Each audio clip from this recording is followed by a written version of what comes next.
सर्दी की एक रात, मैं थक हार कर काम से घर वापस जा रहा था।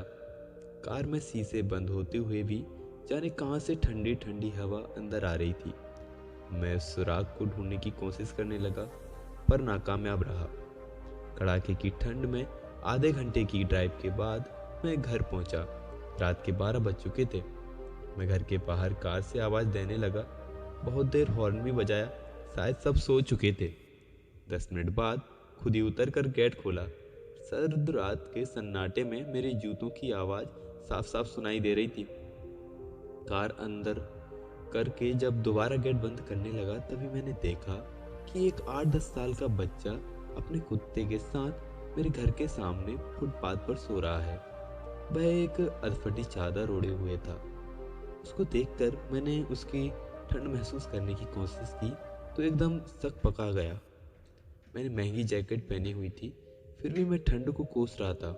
और बेचारा वो बच्चा, मैं उसके बारे में सोच ही रहा था कि इतने में कुत्ता बच्चे की चादर छोड़ मेरी कार के नीचे आकर सो गया।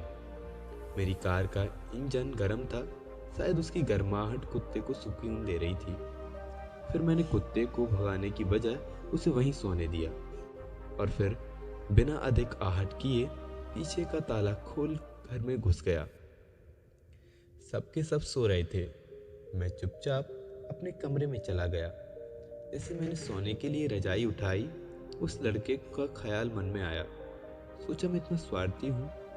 मैंने पास विकल्प के तौर पर एक कंबल, चादर, रजाई सब थे, पर उस बच्चे के पास एक अधफटी चादर भर थी। फिर भी वो बच्चा उस अधफटी चादर को कुत्ते के साथ बांटकर सो रहा था और मुझे घर में फालतू पड़े कंबल और चादर भी किसी को देना गवारा नहीं था।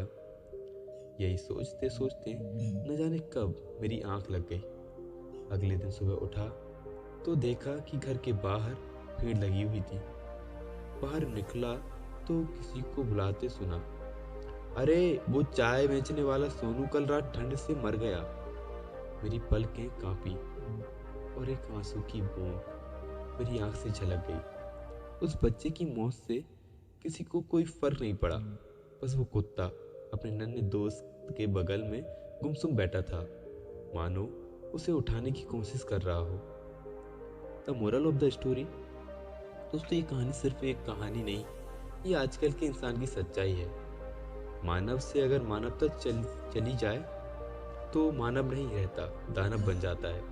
और शायद हम में से ज़्यादातर लोग दानव बन चुके हैं और हम अपने लिए पैदा होते हैं, अपने लिए जीते हैं और अपने लिए मर जाते हैं। ये भी कोई जीना हुआ। चलिए एक बार फिर से मानव बनने का प्रयास करते हैं। अपने घरों में बेकार पड़े कपड़े ज़रूरतमंदों को देते हैं, कुछ गरीबों को खाना खिलाते हैं और किसी गरीब बच्चे को पढ़ाने का संकल्प लेते हैं। चलिए एक बार फिर से मानव बनते हैं। दोस्तों, कहानी कैसी लगी? और ये कहानी ट्रूली जो है आज की सच्चाई को दर्शाती है और बहुत ही जो है संवेदनशील कहानी है। और अगर कहानी में थोड़ी भी सच्चाई अगर आपको दिखी है तो कहानी को शेयर करना बिल्कुल मत भूलिएगा। Thank you so much. मिलते हैं नेक्स्ट वीडियो में।